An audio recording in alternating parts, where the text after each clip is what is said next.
पंढरपूरला जाताना ज्याप्रमाणे भक्तगण मोठे वारकरी आनंदाने दिंड्यामध्ये जातात, त्याचप्रमाणे हे बालवारकरी ही पालखी सोहळ्यामध्ये आनंद घेताना दिसतात। वेगवेगळे संतही या पालखी सोहळ्यामध्ये सहभागी झाले आहेत।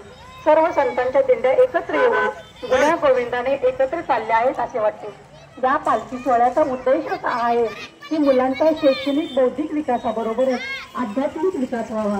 लहानपणापासूनच त्यांच्यामध्ये अध्यात्माबद्दल देवाबद्दल आवड निर्माण व्हावी, अध्यात्माची गोडी लागावी, त्यांच्यावर बालपणापासूनच चांगले संस्कार व्हावेत।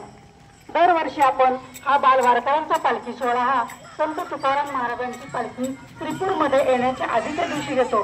त्यामुळे त्रिपूर परिसरामध्ये भक्तिमय वातावरण निर्माण झालेले दिसते। वारी हा अभ्यासनाचा विषय नाही तर अनुभव घेण्याचा विषय आहे आणि हाच अनुभव हे बालवारकरी घेत आहेत। वारीत मिळणारा हा आनंद विश्वातील कोणत्याच ग्रंथात सापडणारा नाही। इथे स्वतःचे आधार कार्ड किंवा कोणतेही मोठे ओळखपत्र घेऊन जरी आपण चाललो